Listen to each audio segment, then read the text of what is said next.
Ladies and gentlemen, boys and girls, introducing the 2022 All-Western Trombone Christmas Concert.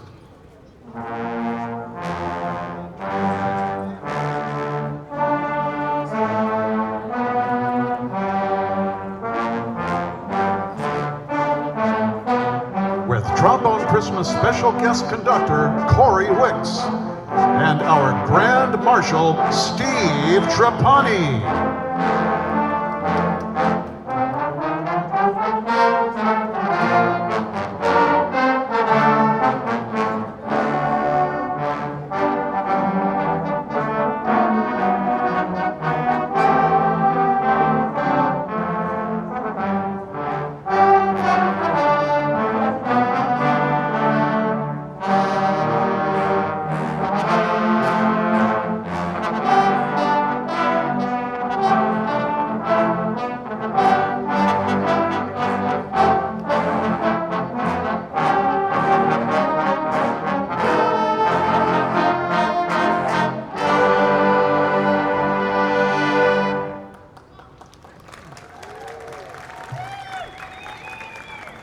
Ladies and gentlemen, please welcome the 2022 Trombone Christmas Special Guest Conductor, Wicks. This guy right here. All right.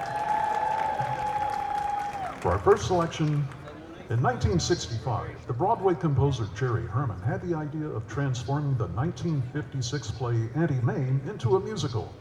He had an actress in mind for the lead, but the producers and directors had some other ideas. After a long and tedious process, Jerry got his way. So after her days at MGM Studios and before she settled down in Cabot Cove, Angela Lansbury got the part. To honor her great career, here is that Christmas song from the great Broadway musical Mame, We Need a Little Christmas.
That'll get you right in the spirit, right? Okay. Well, we've all heard that time is relative, and no one knows this better than children. That last minute of class before summer vacation can seem like an eternity, and nothing is more impossible than to sleep through an entire night on Christmas Eve. To help settle down the kids and remind everyone that Christmas is a time to celebrate the birth of Jesus, Amy Grant and Chris Eaton wrote Christmas Lullaby.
Every art form produces at some point the perfect representation.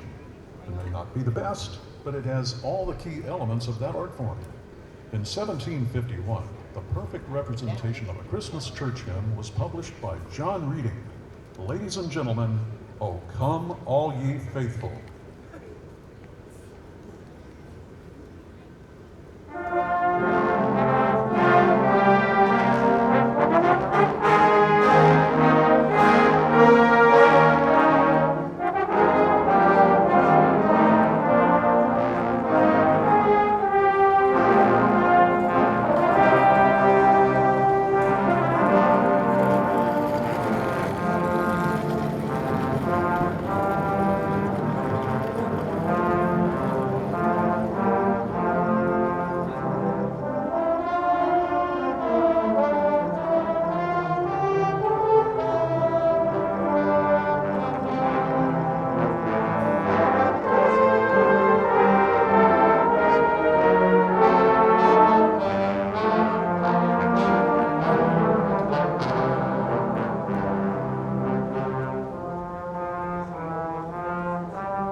During recent years, a popular subject of discussion at holiday gatherings is whether or not the 1988 movie Die Hard is a Christmas film. Well, to add to the pro-Christmas movie argument is the fact that the last name of the villain in the movie, played magnificently by the late, great Alan Rickman, is Gruber.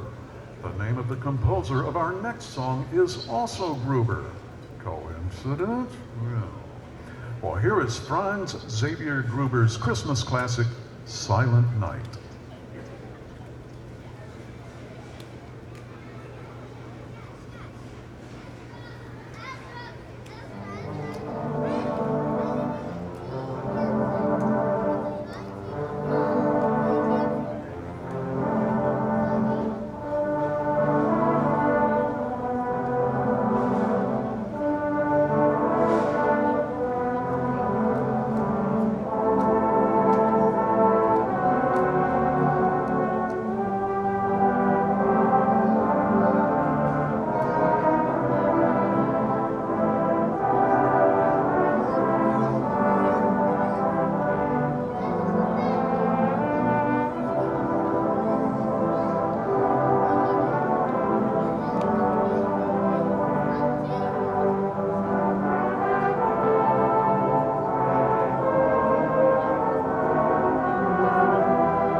Very lovely, very lovely. In the golden age of Hollywood, each studio had an unofficial genre they specialized in. Universal Studios was known for its horror films, and Warner Brothers for its gangster movies, see? But no studio was close to the MGM musical machine. One of their most famous efforts placed actress Judy Garland in the midst of a family dealing with the pain of moving away from their longtime home to follow their father's new job. On Christmas Eve, just a few days before the big move, Judy Garland tries to console her little sister with this song, written by Ralph Blaine and Hugh Martin. From MGM's Meet Me in St. Louis, here is Have Yourself a Merry Little Christmas.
The Jewish tradition of Hanukkah always coincides with the Christmas holiday season.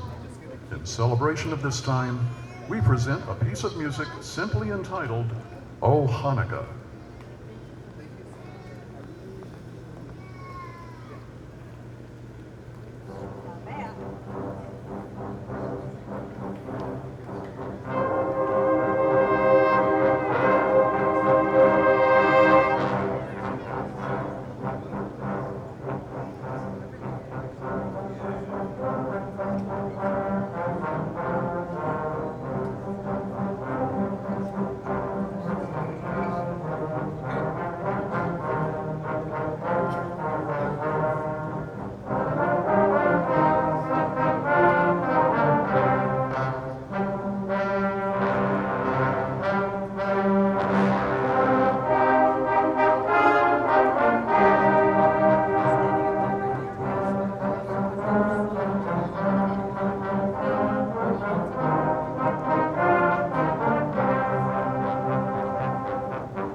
Well, ladies and gentlemen, next is a Trombone Christmas 2022 special presentation of a 1958 novelty classic by Ross Bagdasarian, who went by the stage name David Seville. I'm not going to say the title, but I'm sure once we start it, you'll instantly recognize this bit of animation nostalgia. I'm going to need to help out a little bit with this, so just bear with me, okay? Maestro Corey, when you're ready.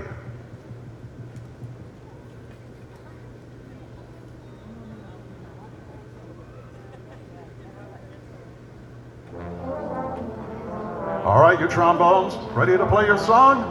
I'll say we are. Yeah, we'll play it now. Okay, first trombones.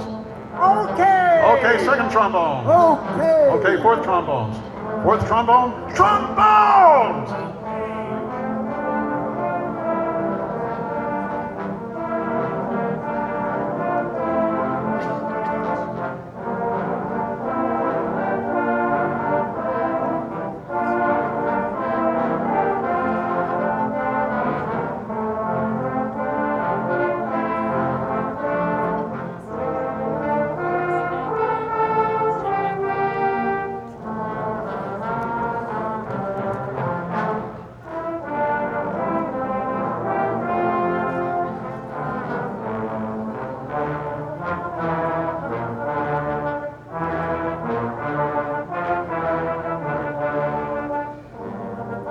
Okay, fellas, get ready. That was very good first.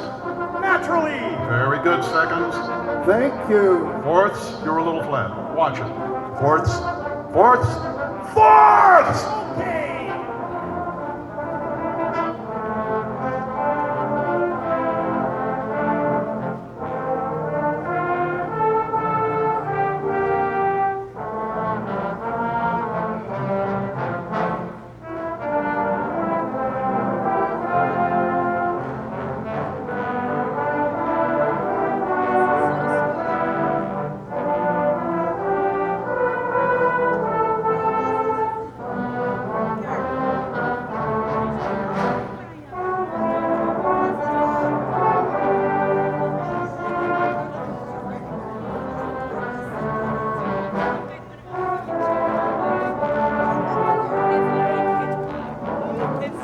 Very good, everyone. Let's play it again. Yeah, let's play it again. Oh, that's enough. Let's not overdo it. Hey, wait a minute. I want to play it again.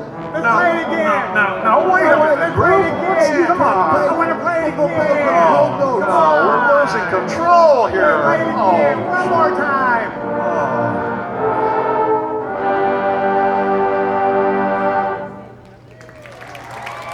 Well, thank you for that. I think we're going to need to take a little intermission right now to kind of bring ourselves back under control, but anyway, we'll be back after a very brief intermission. Thank you very much. Well, welcome back, everyone. And now, please give a warm welcome to the 2022 Trombone Christmas Grand Marshal, someone you just now met, Steve Trapani. Right here. Well, our next Christmas carol has a remarkable melodic blend of grace and subtle dynamism, and it sounds really good too. Well, therefore, many cultures want to claim they wrote it. The Roman Catholics say they wrote it in 129 AD. The Italians claim they wrote it in the 1600s. The English claim the 1800s. And the French said the only reason the English wrote it in the 1800s is because they stole it from them in the 1700s. Even Mark Divers claims he wrote it in his garage in 1977. Am I really that? Well, whoever wrote it, it was one of the most popular ever written. Angels we have heard on high.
been many songs written about cities like New York, Chicago, San Francisco, Lodi. Anybody remember Creedence? Yeah, anyway. Well, usually the lyrics regale the listener with the excitement of just living there. Lyrics like, if you can make it there, you'll make it anywhere. Our next carol started this trend. Written by an Episcopal priest in 1868, it describes the virtues of a town in Judea and its place in religious history. Here is O Little Town of Bethlehem.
On a hot August day in 1946, a young Hollywood songwriter arrived at a friend's house where he noticed a notepad with random things jotted on it, like chestnuts roasting and Yuletide carols.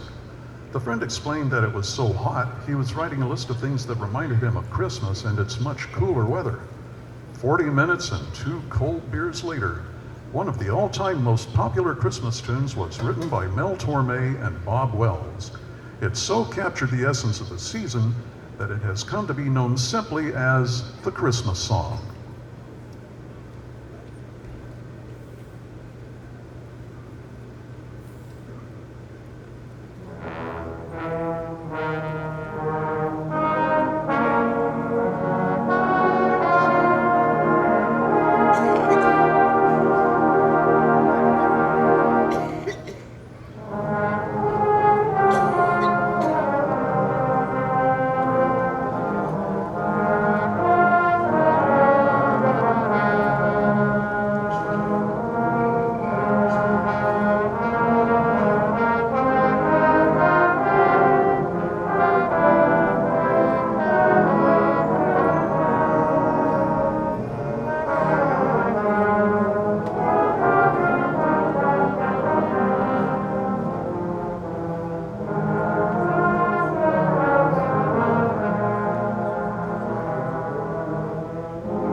Very nice. All right. In 1965, the TV show The Munsters was preempted on December 9th by a cartoon special about a boy, his sister, his dog, and Christmas. The animation was seen as second-rate. Some of the voice actors were so young they couldn't read, and much to the network's chagrin, the show quoted a Bible verse. Well, today this half-hour special is considered a Christmas classic. Not only did Charles Schulz's Charlie Brown Christmas introduce the television audience to the world of Peanuts, it also introduced the music of Vince Guaraldi. Ladies and gentlemen, Christmas time is here.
Reverend John Henry Hopkins Jr. was an author, book illustrator, stained glass window designer, and clergyman. He was also in charge of his church's Christmas pageant, which had gotten quite a good reputation over the years. In 1857, he wanted to add the story of the wise men that brought gifts to the baby Jesus. The only problem was that there were no songs in the church hymnal that worked with that scene. Determined to make it work, Reverend Hopkins wrote his own song, "We Three Kings of Orient Are."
Our next Christmas carol was first published in the late 19th century and used widely throughout the English-speaking world. In Britain, it is one of the most popular carols. A 1996 Gallup poll ranked it joint second. Although it was long claimed to be the work of German religious reformer Martin Luther, the carol is now thought to be wholly American in origin. The two most common musical settings are by William J. Kirkpatrick and James Ramsey Murray. Here is Away in a Manger.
Okay, well, allow me, if you will, to set the scene of our next selection. You gotta kind of hang with me here, okay?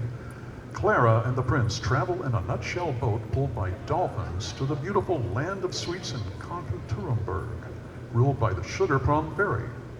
The prince recounts for the Sugar Plum Fairy how he had been saved by Clara from the Mouse King and had been transformed back into a prince. In honor of the young heroine, a celebration of sweets from around the world is produced. Chocolate from Spain, coffee from Arabia, and tea from China all dance for their amusement. Candy canes from Russia perform a dance. Danish shepherdesses perform on their flutes. Mother Gigoni has her children emerge from under her enormous skirt to dance. A string of beautiful flowers perform a waltz. To conclude the night, the Sugar Plum Fairy and her cavalier dance. No, this is not the plot of a new show combining the sci-fi and the food channels. It is, of course, a small section of the plot from Tchaikovsky's masterpiece, The Nutcracker. Ladies and gentlemen, the Dance of the Sugar Plum Fairy.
Arrangement.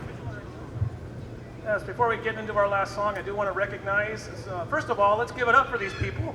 This is the first time they've ever played together.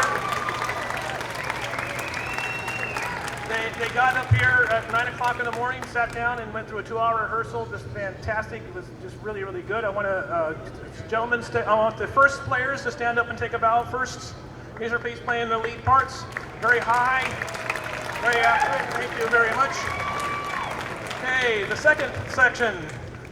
Section made up of... All right, very good. Good, thank you. The thirds. And I'll tell you right now that I've been doing this, 12 years. This is probably one of the best third sections I've heard all the time. So please stand up, all the thirds. You guys did a great job, thank you. And then the mighty fourths, please stand up. These guys are just awesome. Very good, thank you. And then we have our bass trombone step kids. The first bass trombones, please stand up, please. These are the guys. Very impressive. Very, very nice. Thank you. Thank you. And then the bottom.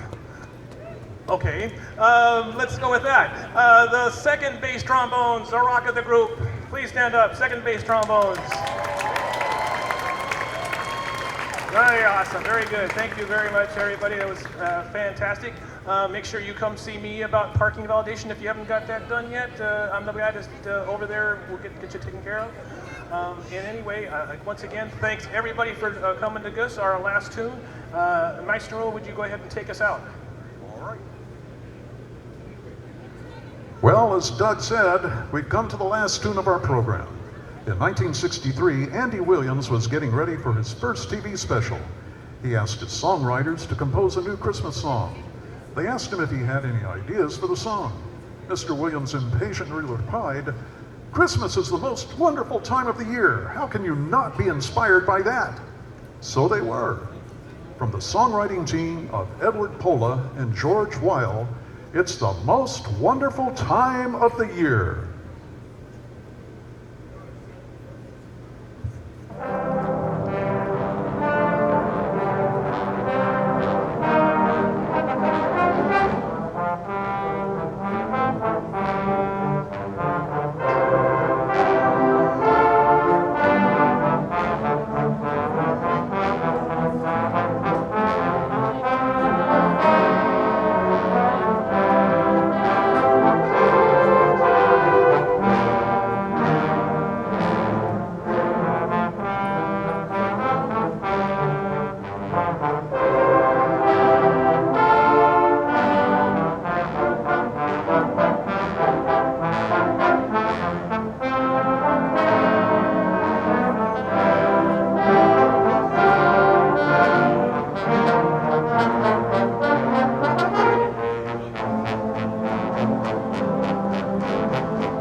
What a great group.